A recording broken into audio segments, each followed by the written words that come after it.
sekundilt on ju täiesti rekord Eestis tehtud superautoga, oli see sõit kuidagi eriline? See oli väga eriline sõit minu jaoks, sellepärast et see auto on Eesti inseneride poolt algusest lõpuni tehtud ja seda, et ma sain Eestis sõita, ma nii harva, ma kunagi võistlesin, et nii harva saab siin sõita ja siin koduringrajal nii-öelda rekord teha oli suurepärane kogemus ja suur aitäh kogu Tõnis Maasel ja tiimile. Kui keeruline oli selle autoga kiire ring kokku panna? Ei olnud, et tegelikult selle ringi ja kõige suurem osa teeb see auto ise ära, et see nii vinge auto lihtsalt kokku ehitatud, et mul oli vaja natuke õiget pedaali vajutada ja rooli keerata ja nii ta tuli.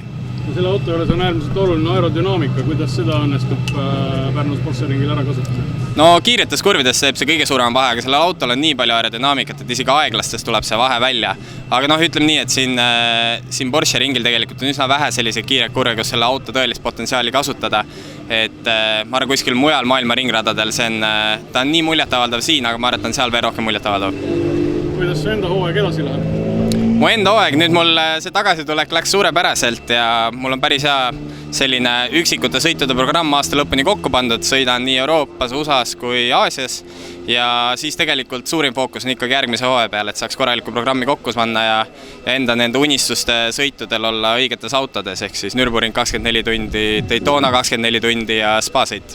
Sul esimene vormelivõistlus, et kui keeruline oli kardilt vormelil istuda? Kindlasti oli raske, pidi tegema trenni ka natukene ennem seda võistlust, et saada aru, kuidas see vormel käitub. Kindlasti töötas, ma õppisin palju nendest trennidest ja kvali oli eriti hea aja mõttes, et ma enda ajast läksin kõvasti paremaks. Ja et lihtsalt pidi õppima palju. Mis on kõige keerulisem kardilt tulles? Kindlasti seda, et sel vormel on palju rohkem jõudu, käigud on, pidurdama peab kõvemini, peab usaldama, ootad pidurduse all ja lihtsalt peab julge olema. Esimene sõit oli nii, et Toomas pääses juhtima ja lõpuks ikkagi oli sinu võit, et räägi natuke lahti. Jaa, et start oli tal väga hea, natukene maha stardis, aga siis esimeses kurvis oli natukene niuke mitte päris märg konditsioon, aga näitasid, et libe rada ja siis ma jõudsin talle järgi seal ja peale seda siis viimases sektoris sain juba peaaegu vahele, ta kattis, ma proovisin mööda tulla ja lõpuks esimesse kurvi sain mööda. Kuidas sul hooaeg edasi läheb? Nüüd mul on 3 sarja või 3 võistlust seda VSK-d veel ja siis 1 etapp maailmameistrivõistluseid.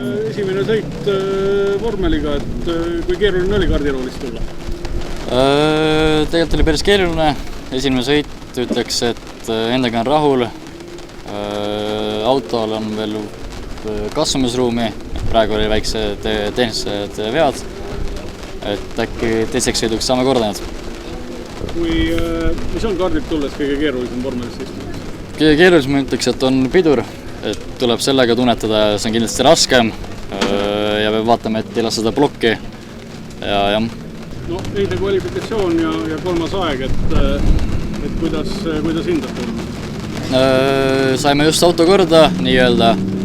Sain alguses äkki 3-2 ringi puhtalt sõita ja siis hakkasid ette tulema teised.